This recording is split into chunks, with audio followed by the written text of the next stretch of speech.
Здравейте, аз съм Николас Маламов, ученик от Благоевградска професионална гимназия Ичко Бойчев, а днес с нас е една от най-голямите транспортни фирми в областта и в България – Стойчев Груп. А днес у нас е Ана Мария Андреева от Благоевградска професионална гимназия Ичко Бойчев и днес ще задаваме въпроси. Първият въпрос е: бихте ли се представили и бихте ли разказали малко повече за транспортно-спедиторската ви фирма? Здравейте, аз съм Диана Стойчева. Аз се занимавам с транспорт, спедиция, организация на цялата тази дейност, съответно с един доста голям екип от подготвени хора. Не сама, разбира се. Какво да разкажа за тази дейност?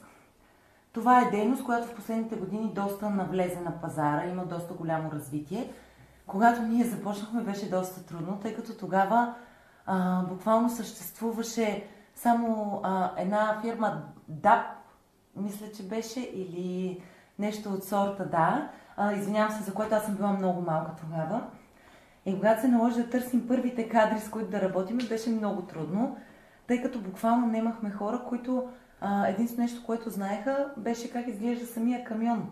Даже ги учихме какво е прицеп, какво е хенгер, какво е хладилен камион и така нататък и така нататък. Към днешна дата това е много различно вече, доста развито. Младите хора са много запознати. Виждам го и в моментите, в които търся нови кадри. Хората имат доста познание, явно се интересуват от тази професия по една или друга причина.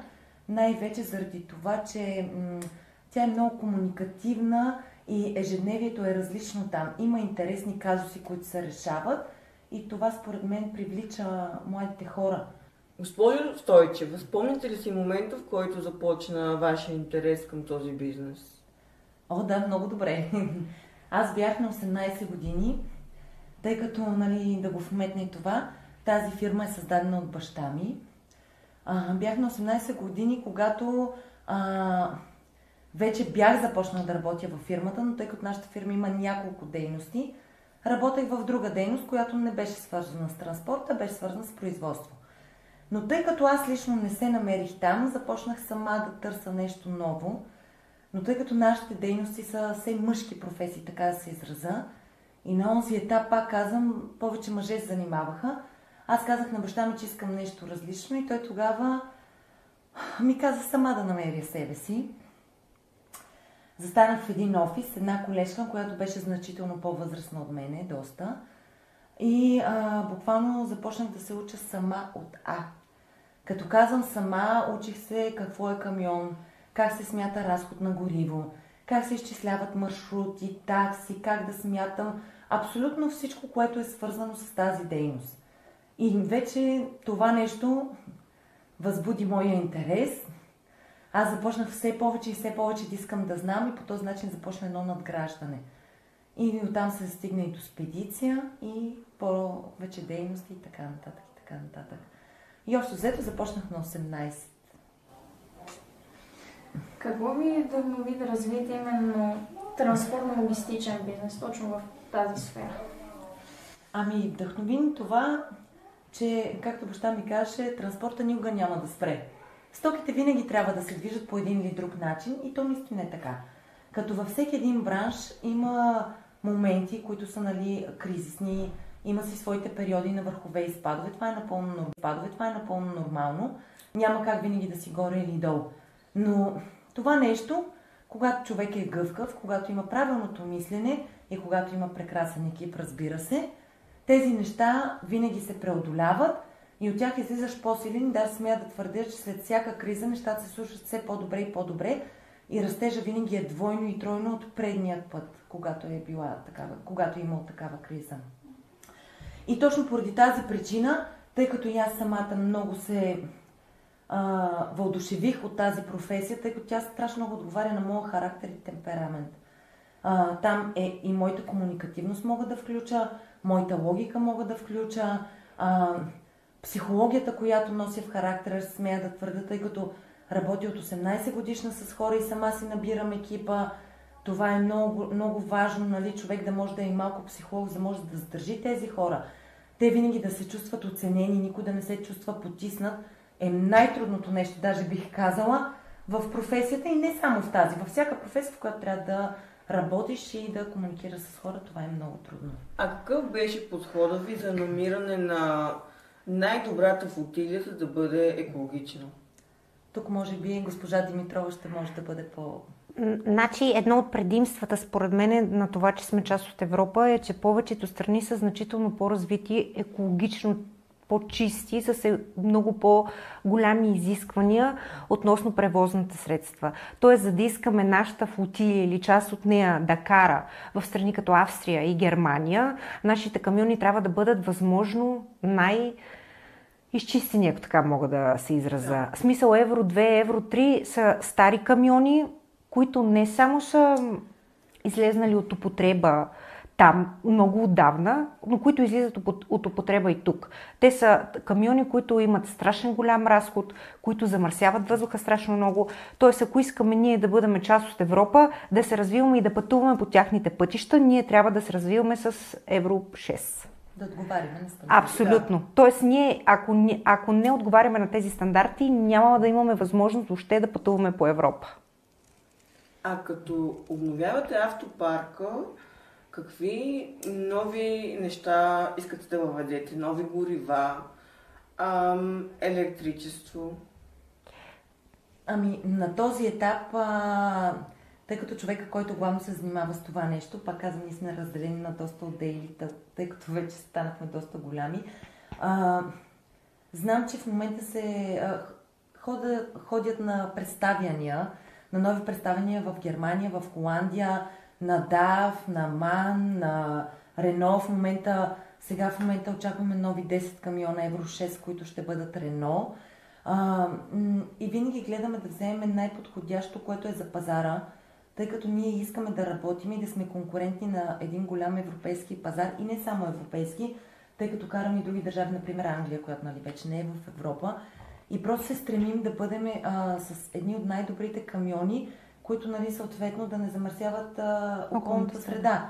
Тъй като всяко нещо, което е по-ниско от най-доброто, на нас ни оскъпява самото движение на камиона по пътя. Тъй като всяка такса се определя по вида на камиона, по неговия клас, по неговите параметри, които са зададени и така нататък и така нататък. Не мога да бъда по-изчерпателна, тъй като не е точно моя ресор и да не кажа някоя глупост все пак. Не, аз мисля, че това беше абсолютно... Да. А госпожо Димитрова, с какво се отличава тази фирма от останалите в Благоевградска област? Ами мисля, че госпожа Стойчева няколко пъти каза, че ние сме изключително гъвкави. Успяваме да се адаптираме, бих казала, наистина успешно към всяка една ситуация, към всеки един проблем. А фирмата, за съжаление, е минала през изключително много проблеми. Само секундичка, извинявам, ще те прекъсвам да вмъкна нещо, защото точно днес имахме един такъв казус. Аз си казах на Тити, нали знаеш, извинявам се, за краткото, защото така си казвам помежду си, казвам и Тити, нали знаеш, трябва да сме крачка напред. Това ни е мото на нас. Много важно. Да. Опитваме се да предвиждаме, като Диана каза, че е изключително важно и хората да са различни. Тя е малко по-песимистична в някакви моменти или реалистка, спориме. Аз съм по-оптимистична и се опитваме двете да намериме, виждайки и двете страни на монетата, да намериме най-правилния път, за да продължим напред. И това, което според мен отличава фирмата и защо е най-добра, не само в Благоевград, но тъй като аз съм работила и в София и наистина откривам изключително много разлика, е човешкия фактор, който госпожа Стойчева и цялото семейство проявява към целия колектив. Съответно и ние получаваме абсолютно същото от колектива, те нещата винаги са двупосочни.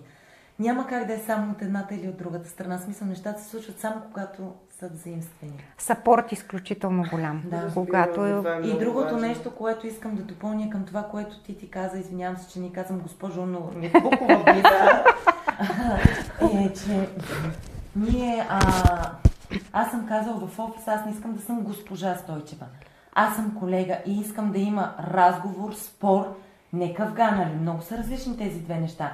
Но в много голяма част от случаите, когато има някакъв спор, било то с мене, между колеги, между мене и други хора. Да е градивно. Винаги оттам излиза някаква истина. Абсолютно винаги. Така че това нещо може само да бъде в плюс. Не говорим за махленски скандали, нали? Нека човек да прави разлика между двете неща. Ако някой изяде сладоледа на друг от хладилника, примерно. Да. Кои са най-големите предизвикателства, които сте срещали? Аз най-голямото предизвикателство, което съм го срещнала, то не е било в работен план, то е било в личен. В работен план нищо не може да ме изплаши.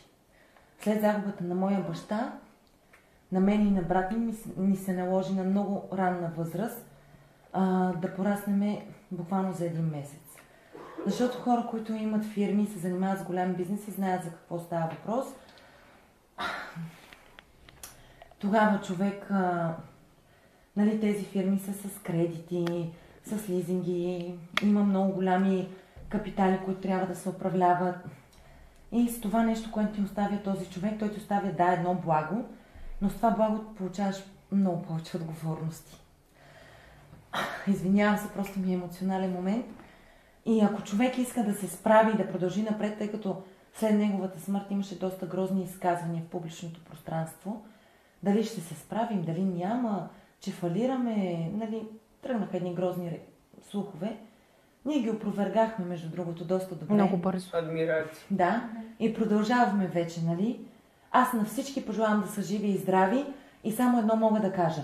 В работен план няма какво да го оплаши един човек, който обича да работи и си обича работата. Просто да бъдем живи и здрави. Това е. Иначе перипети, препятствия, трудности, винаги ще има. Винаги ще има. Просто никога не се отказвайте, когато имате цел, направо, нагоре и напред.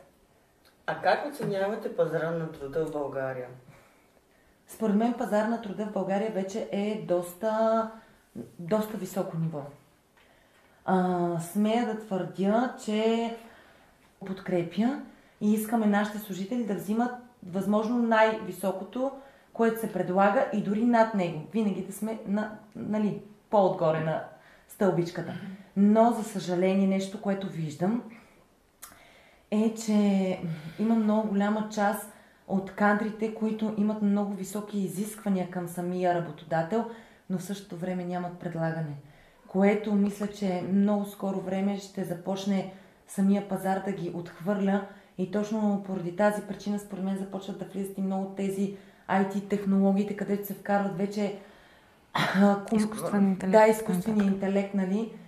Поради тази причина, че за елементарна работа, която се върши, се иска много пари, а в същото време качеството и количеството работа е много малко.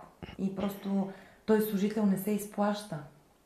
Да, ако мога съответно и аз да кажа нещо в това естество, тъй като аз обучавам кадрите, които идват, новите кадри, които идват, нали, ние предпочитаме дори да бъдат хора незапознати с професията или не работили в тази сфера в друга фирма досега. Фирмата има изключително здраво изграден начин на работа, който ние сме го усъвършенствали с времето. Тоест проба грешка. Наистина сме правили много грешки и организационно ние много държим на изчерпателна информация, на много сбито всичко да бъде направено както трябва. Когато дойде нов човек, наистина има изключително много изисквания. Много трудно младите хора осъзнават, че високата заплата, позицията, доверието в работодателя се изгражда с време. Не можеш да започнеш днес, утре вече да започнеш да взимаш голямата заплата, при положение, че ти не си подготвен, ти не си служител, който... Аз като започнах работа преди толкова много години, за първи път, не тук като цяло, имаше пробен период, имаше обучение, като сервитьорка преди 20 години. Винаги имаше обучителен период, който дори повечето пъти не се заплащаше или беше минимално заплащането. Съвсем нормално, особено когато си кадър, който досега повечето хора, които колегите ми се смеят, когато дойде нов човек, аз го изкарвам отвън на плаца и казвам: това е ремарке, това е камион, това са гумите, това са осите, това е брезента, нали? Абсолютно всяко нещо, защото всеки един от нас като млад образован човек е виждал камион на пътя. Нали, всяка една жена, всеки един мъж може да различи камион. Само, че тук вече говорим за специфика, която навлизаме вече в подробности, които нагледно ги показваме. И това е изключително много обем като информация. И ти трябва изключително много време, за да влезеш. Аз съм вече 9 години във фирмата и все още се уча. Точно така, всяка една заявка е един нов урок. Абсолютно, да абсолютно. Аз съм от 18 годишна, това колко ще кажа, Марли? Не смятай. Да, няма да смятам. Това наблюдаваме в новите хора. Някак си нямат търпението да се научат с голямата кошница. Нямат... Искат да прескочат няма 4 търпение, стълбички, 5 и да идат на 6. Няма как. Това няма как после да е градивно и няма как да е... Когато ти нямаш корен, не може да растеш. Да. Това ще бъде за кратко и за малко. Да. Няма да бъде нещо, което ще просперира във времето. Поне това е моето мислене, разбира се, сега всеки има право на мнение. Какъв съвет бихте дали на младите хора, които искат да започнат бизнес в тази сфера? Аз бих им казала на моите хора, като започват бизнес, било то в тази или в друга сфера, да бъдат много търпеливи и много упорити. И ще им се получи. Благодарим ви. И ние благодариме. Ние благодарим.